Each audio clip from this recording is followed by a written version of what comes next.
Someone did a 7 Emirate road trip over the long weekend. So while some of us slept, an Abu Dhabi teacher made memories and the best use of his long weekend by road tripping across the entire UAE. Take a page out of his school book.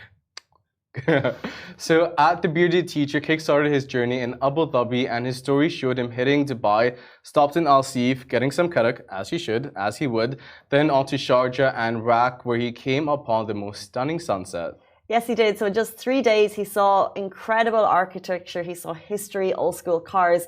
He even assisted a roadside cleanup, which we came upon in Rak, which we shared on a Lovin Rak page. He said it was a very long drive and a memorable one. And this is a reminder to everyone we have one life to live. It's amazing to see people making the very most of this incredible country as the temperature slightly drops. By the way, an Abu Dhabi teacher. I used to be an Abu Dhabi teacher. Where do you teach? Oh my God, at the bearded teacher.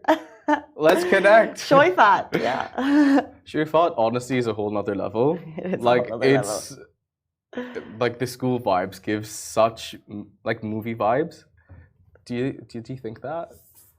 Shoifat's its own like can of worms, is what I'm saying. I mean, I didn't go to school here, so I don't have the other schools too. And I was a Shoifat teacher for 4 years, and I didn't go beyond that. So what do you mean by that? Shoifat's so on it. Like on another level, like the amount of what work, does that mean? As in, like, where's the social life for the kids? But in the best way possible, like having exams every day and everything. You know, like all my friends that went to Shoifat ended up with the highest grades out of anyone else I know.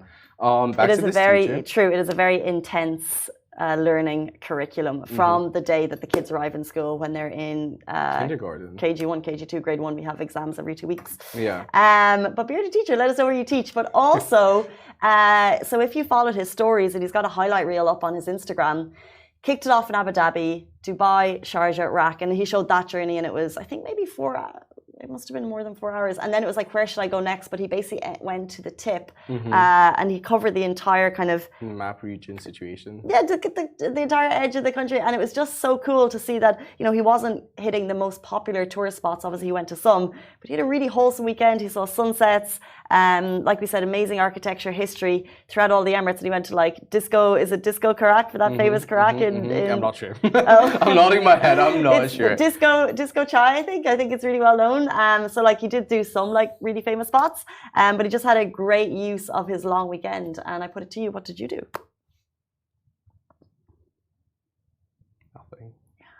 Nothing.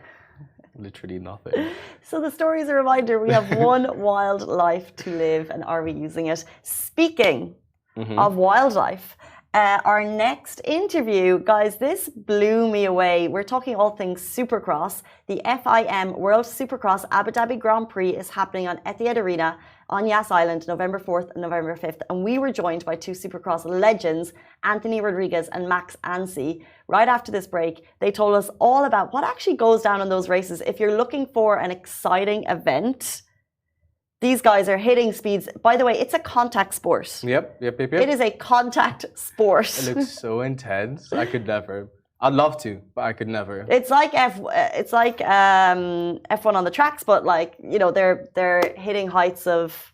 He told me on the show, but I can't remember. It is wild. So please take a listen. And if you're looking for something wild to do on November 4th and 5th, then you certainly can head down there. It's in Abu Dhabi for the first time ever. Please take a listen.